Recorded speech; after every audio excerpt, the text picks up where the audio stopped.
Okay, picture this. Japan, March 11th, 2011. A massive earthquake hits.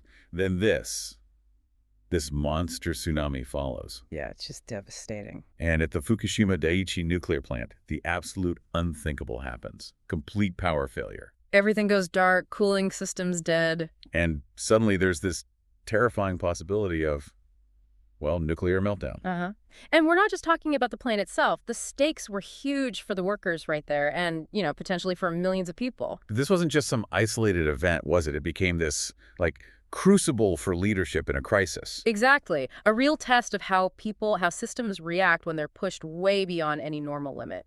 It makes you wonder, right? When you're facing odds like that, overwhelming odds, immense pressure, how do leaders act? How do any of us act? Well, that's the core of what we want to explore today. We're diving deep into this using the book Station Blackout, Inside the Fukushima Nuclear Disaster. Right. And this isn't just a dry report. The author has this incredible background, emergency management, nuclear ops. So he gives this real insider's perspective. Yeah, you get the stories of the operators on the ground, leaders like Ikuizawa at Daiichi and Masuda over at the Daini plant. And the whole international response, too. So our mission here really is to pull out the key insights. What does this teach us about leadership under just unbelievable pressure? And the human side of it all, right? How people respond. Absolutely. And looking at those critical decisions, the ones that maybe, just maybe, stop something even worse from happening, all based on what's in that book. Okay, so let's set the scene. March 11, 2011. It's 2:46 p.m. The Great East Japan earthquake. Magnitude 9.0. Just enormous. In Japan, they just call it 311. Like 9/11 for us, it's burned into their memory. And powerful enough to actually shift the Earth's axis, apparently. Just think about that. And then came the tsunami.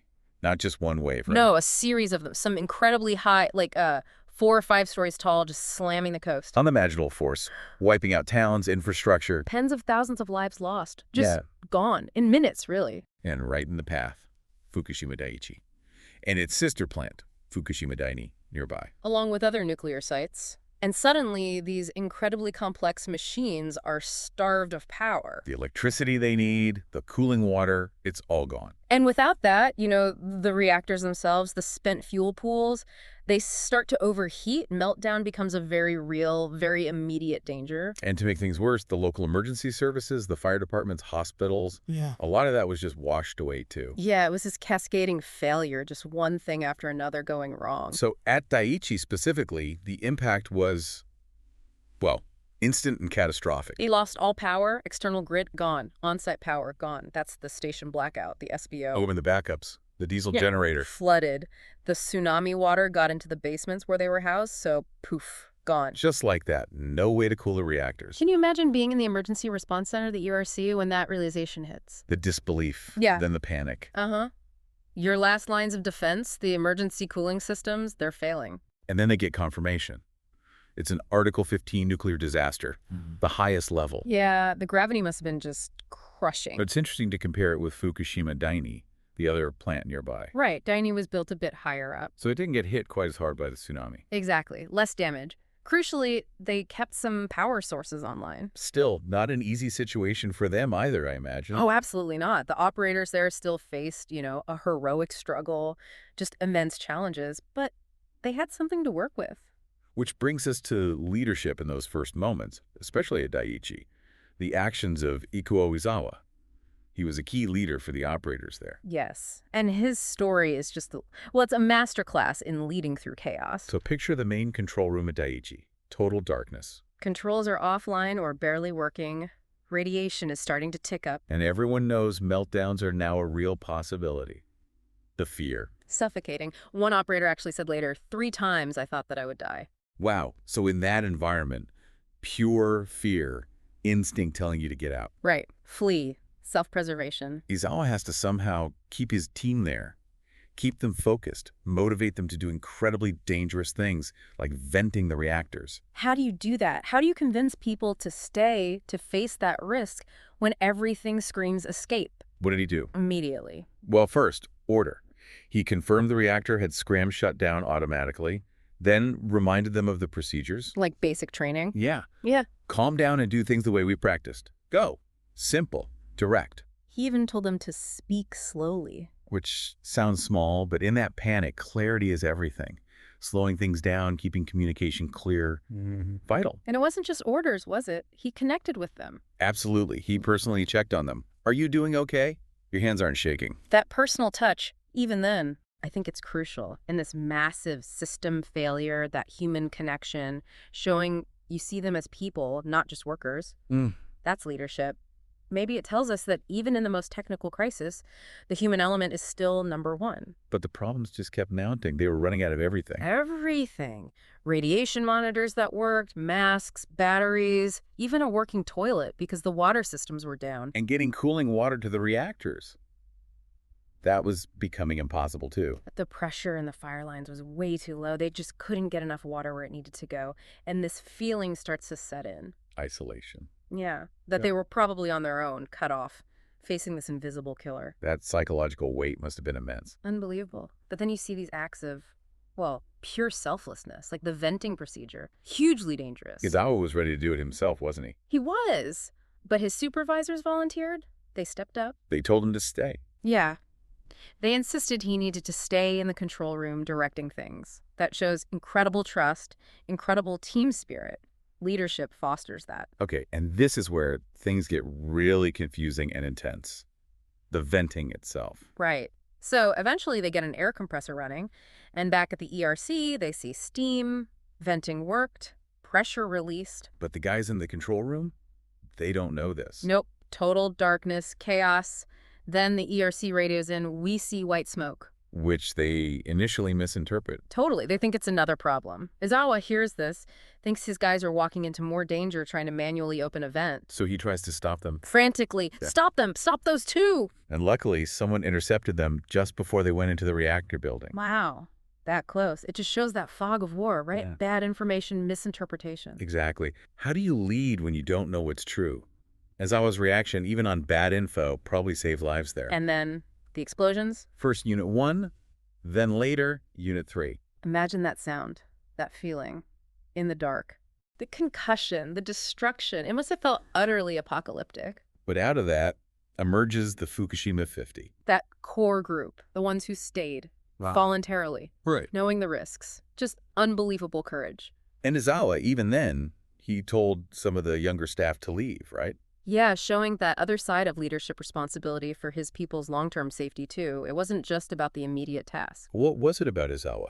His colleague, Akira Kawano, offered some insight. Kawano talked about this family feel in the control room, deep bonds, and the sheer experience needed for that older plant tech at Daiichi. You needed creativity almost. Yeah, and Izawa had that deep operator experience, plus this profound sense of responsibility for the plant. He wasn't just a manager, it was personal. That kind of ownership, crucial in a crisis. Okay, so Daiichi's just hellish. Yeah. But meanwhile at Daini, things are all so critical, but different.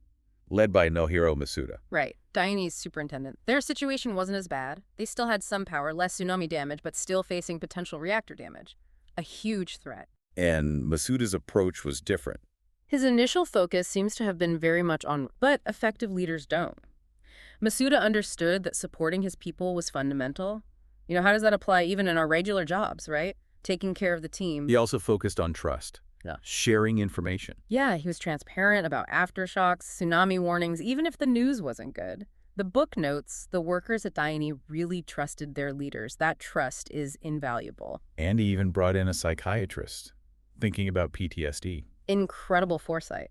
In the middle of all that physical danger, to be thinking about the long-term mental health toll, that's remarkable leadership. And the result at Daini. Truly amazing, really. Under Masuda, they got all the reactors into cold shutdown by mid-March. The same day Unit 4 exploded at Daiichi. Exactly. A stark contrast and a real testament to Masuda's leadership and his team's work. Okay, so while all this is happening on the ground in Japan, the world is watching and responding. Right. The U.S. steps in with Operation Tamagotchi. Operation Friend. Prompted by a call from Prime Minister Kan to President Obama. Yes. A direct, urgent appeal for help. And the U.S. sent quite a lot of support. A major effort. Personnel, NRC experts, equipment, freshwater barges, pumps, robots, helicopters, plus humanitarian aid. The author mentions flying into Tokyo then. And the general fear about radiation was Intense. Palpable. He even got bumped up to first class just because he was with the NRC. Shows you the global anxiety level. But the international help wasn't totally straightforward. There were tensions. Definitely complexities.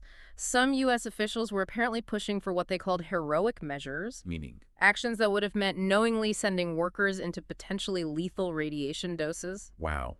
But the reality on the ground was different. Yeah, the priority there was often just keeping enough trained people working, people who knew the plant. You couldn't afford to lose them. And the author actually pushed back against those heroic measures. Subtly, yes. He argued for keeping the existing workforce engaged.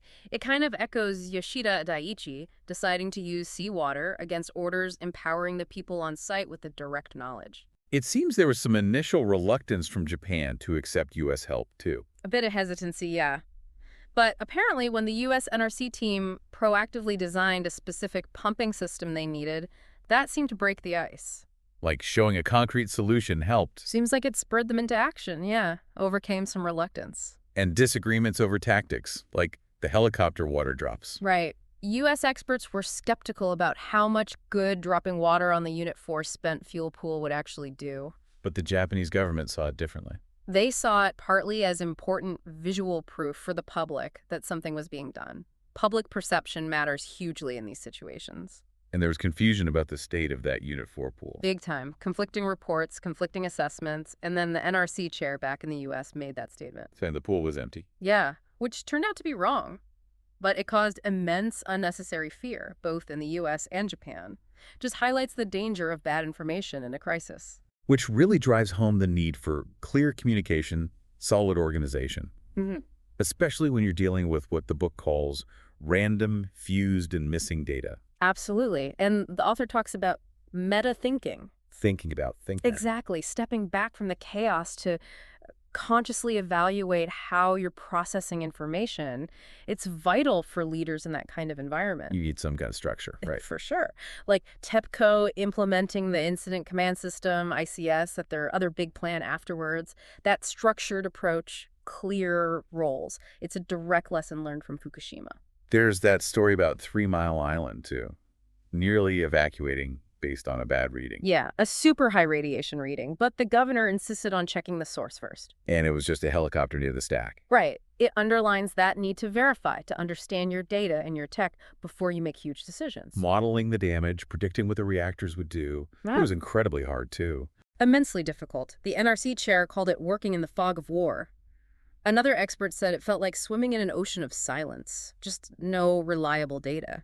And information was coming from all over the place. TEPCO, NISA, back channels. Yeah, a real mess of conflicting signals, which is why the author insisted on being the single point person for the U.S. ambassador, to try and create one clear channel. It reminds me of that Casto pandemonium curve idea. Right. That more data doesn't always mean more clarity. Sometimes it just adds to the confusion, the noise. So you need a way to cut through it. Which is where things like the Hosono process came in, those regular U.S.-Japan meetings. Named after the Diet member. Yeah.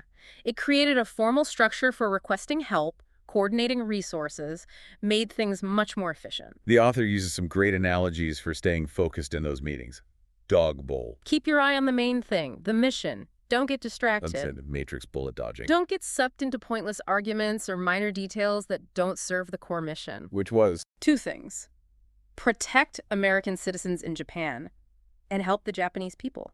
Period. Constantly asking, what is my mission, to avoid those unproductive rabbit holes. Exactly. Filter everything through that lens. Beyond the technical and leadership aspects, the book really hits on the human side too, like radiophobia. That intense fear of radiation, which, as the author notes, can spread faster and wider than the radiation itself. And it influences decisions, like embassy families leaving early. Yeah, even voluntary departures like that have delicate political ripple effects. Managing fear is part of managing the crisis. I liked the anecdotes about the little Texas bar. Yeah, it sounds casual, but it gave the author this real ground-level sense of how ordinary Japanese people were feeling. Their gratitude for help, but also their anger at TEPCO and the government. Exactly. It's that reminder that crises affect real people, and understanding their perspective is crucial. You can't just operate in a technical bubble. That loss of public faith, it's a serious consequence, like after Chernobyl, or even Hurricane Katrina here. Absolutely. When people feel their government or key institutions failed to protect them, rebuilding that trust takes a very, very long time. And the author's main takeaway seems pretty stark. Yeah. We cannot ever let this happen in the United States. Just imagining the fear, the anger, the sheer impossibility of evacuating a huge area, the long-term contamination. It's unthinkable. The book describes the recovery to the farmers, the decontamination. Yeah. It's a long haul. Incredibly long and difficult. That detail about the 6-foot decontamination standard, maybe not perfect science, but a pragmatic approach given the sheer scale. Sometimes practical limits just override theory. And the social side, TEPCO officials still finding it hard to even approach residents in some areas. Years later, yeah. The blame, the resentment, it runs deep. The human cost lingers long after the immediate danger passes. There's that Japanese concept too, tsunami tendenko. Everyone for themselves in a tsunami, basically. Act independently to save yourself. A sociological aspect of disaster response. And back to leadership, the idea of sense-making. Creating that mental map, that understanding of what's going on, so you can act even with uncertainty. And the idea of an enacting organization. Learning by doing. Exactly. Acting, observing the result, adapting, constantly refining that mental model through action. And sharing that model, team sense. Yeah, getting everyone on the same page so people at all levels can make good decisions. Simple things like whiteboards at Daini were apparently huge for that. This really was a transboundary crisis, wasn't it? Global impact. For sure. Affected the U.S.-Japan alliance, public trust, and nuclear safety everywhere. The ripples went far beyond Japan. That story about the mayor of Nami, Tomotsubaba, not understanding the radiation monitoring systems. Speedy, yeah. A critical communication breakdown between the technical side and the local leaders actually responsible for evacuation. Heartbreaking, really. So looking forward, what's the author's hope? His aspiration for the nuclear industry is basically design and run plants so incredibly safely, so robustly. That you don't need heroes. Exactly, that we simply won't need heroes. While, of course, still honoring the incredible heroism of the Fukushima responders. Aim for prevention above all else. Okay, so wrapping up this deep dive, what are the big leadership lessons that jump out? Well, staying calm under fire, obviously. Making rational decisions when everything's falling apart. Clear communication. Yeah. Consistent, transparent. It's non-negotiable. Absolutely. And empowering the experts on the ground, the ones who really know the situation firsthand. Being able to adapt, right? Working with bad or incomplete information. Prioritizing your team's well-being, both physically and mentally.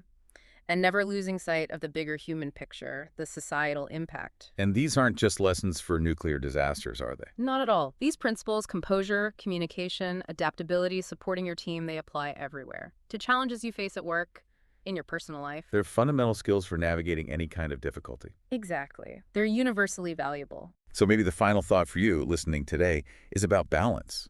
As technology gets more complex, how do we make sure we also cultivate that human resilience, that critical thinking, that ability to act decisively when things go sideways? Yeah, that's a great question. What kind of leader, or maybe just responder, would you be when you face your own unexpected deep dive into a tough situation? Something to think about.